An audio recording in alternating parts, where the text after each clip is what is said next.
He heard the words by accident, "No one wants to date me," whispered by his boss behind a closed office door, and in that single moment, the life he thought he understood cracked open. By the time she lifted her shirt to reveal the truth she'd been hiding, and he said the words, "I'm not going anywhere," both of them would be forced to face wounds they never meant to share, and a love neither of them was brave enough to hope for. Hook, some stories begin with a glance or a smile. This one began with a whisper that was never meant to be heard, and a man who chose to listen. Ethan never planned to stay late that night. As a single dad, every minute mattered. His daughter Lily waited at home with her homework spread across the kitchen table, trusting that her father would walk through the door like he always did, tired, quiet, but present. But the spreadsheet wouldn't balance, and Ethan stayed. That was when he heard the whisper. It floated through the thin glass walls of the office like a confession carried by exhaustion. A woman's voice, unguarded and fragile, nothing like the confident tone everyone knew. "No one wants to date me." Ethan froze. He recognized the voice instantly. Clara Hayes. His boss. The woman who ran the company with calm authority, sharp intelligence, and a smile that never quite reached her eyes. He should have walked away. He knew that. But something in her voice stopped him. It wasn't self-pity. It was resignation. Clara stood alone in her office, phone in hand, shoulders slumped as if the weight of years pressed down on her all at once. Ethan could hear her breathing, slow, controlled, the way people breathe when they are trying not to cry. "I'm fine," she continued softly into the phone. I think some people are meant to be alone." The call ended. Silence followed. Ethan stepped back, heart pounding, guilt mixing with concern.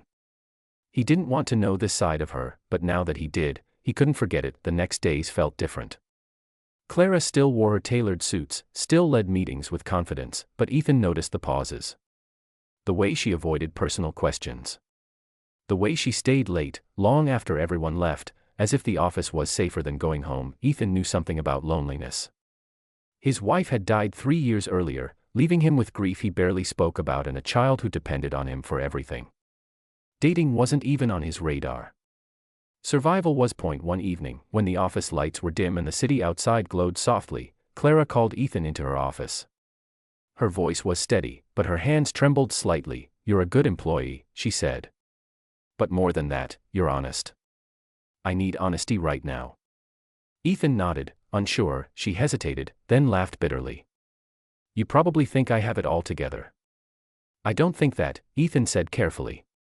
"I think you're human." Something broke in her expression. "No one ever says that," she whispered. Clara stood and turned away, staring out the window. Then, with a breath that sounded like courage and fear colliding, she lifted her shirt, not in seduction, not in drama, but in raw vulnerability. Ethan's breath caught. Across her abdomen were scars. Old. Surgical. Carefully healed but impossible to ignore. "I can't have children," she said. "Cancer. Years ago. I survived, but everything else was taken. Men say they're fine with it. Until they aren't." She lowered her shirt, arms wrapping around herself. "They leave when they realize I don't fit the future they imagined." Ethan didn't move.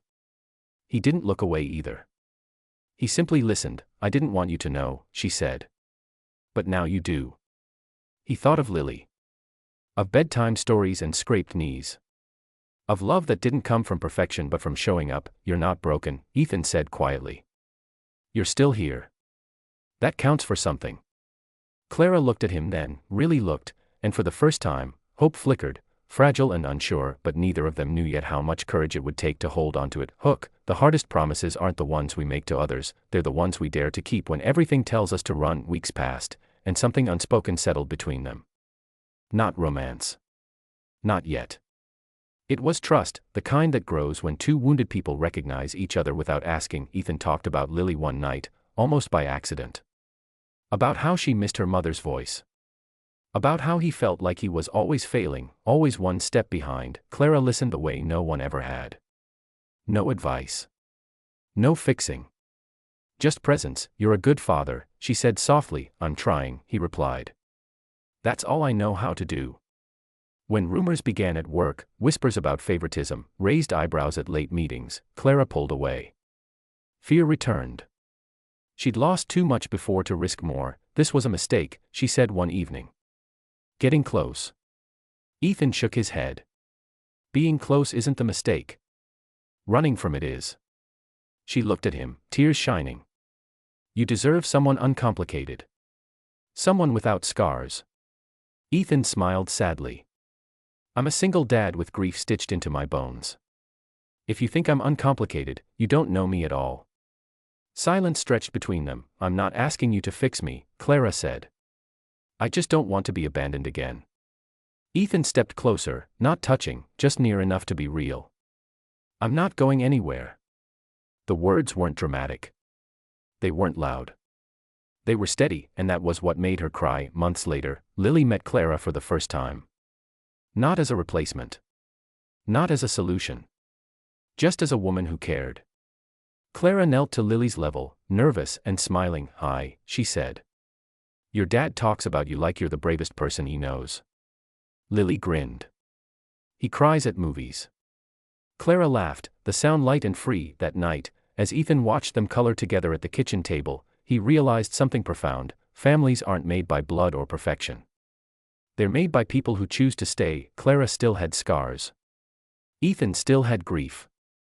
Life didn't suddenly become easy, but love didn't ask them to erase their past. It asked them to stand in the truth of who they were, and say, I'm still here. Some people think love is about finding someone flawless.